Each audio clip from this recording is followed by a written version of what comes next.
of reaction to the Supreme Court ruling, plus the fallout for more. Let's go live to our friend, legal analyst Dr. Tracy Pearson, up late with me tonight here on The Final Five. Tracy, you, along with many other people, have looked at this and said, as we approach July 4th, this is sort of a king-making decision, for lack of a better term. Indeed.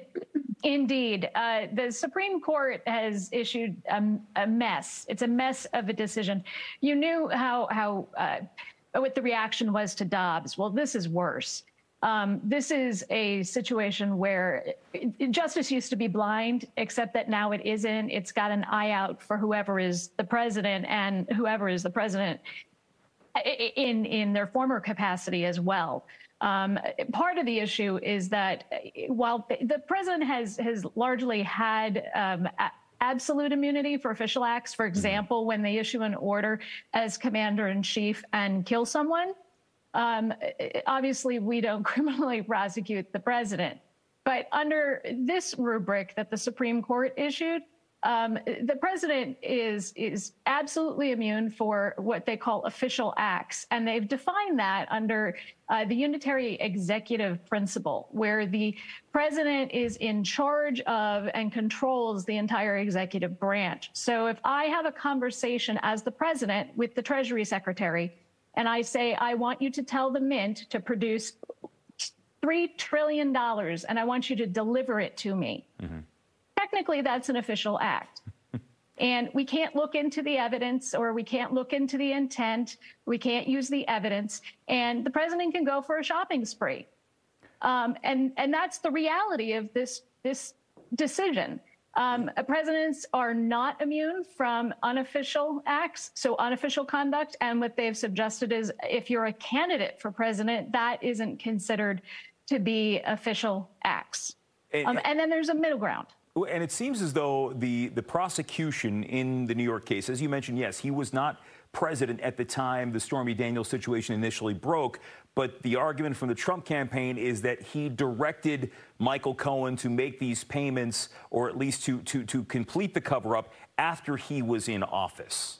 And that's why we have this New York, this switch up in New York where the sentencing could happen in September, but maybe not.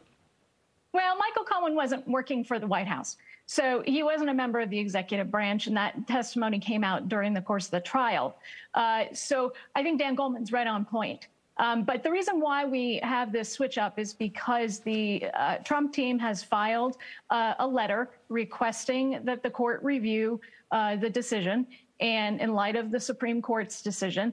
And the DA, the New York DA, has said that they don't oppose that. However, they think it's baseless.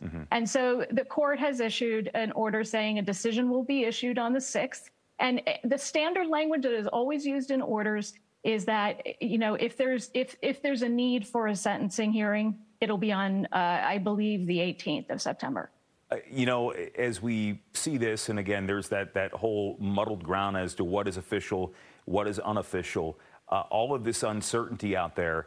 And you look at this 6-3 decision where you had a lot of people saying, well, Democrats are overreacting. Democracy is not on the ballot come November. This Supreme Court was acting within its own scope. They could do this. But do you think that this drives home for many people, if not Dobbs, that who you vote for president also means who you're going to put on these high courts? Democrats have not done a great job of doing that over time. Republicans have done a fantastic job of painting that.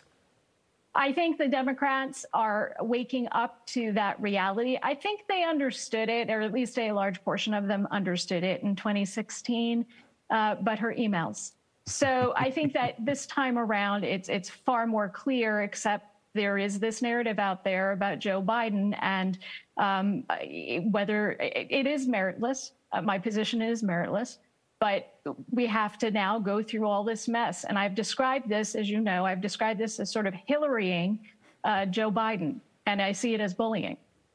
We're going to see where this goes because clearly, judging on everything else that's come out over the last couple of days, I feel like we've had a month's worth of news, and it's only the 2nd of July. Tracy, it's always good to see you. Thanks for sticking around for us. We always appreciate the insight. Thank you so much, Jim. And the Final Five is back right after this. Won't you come?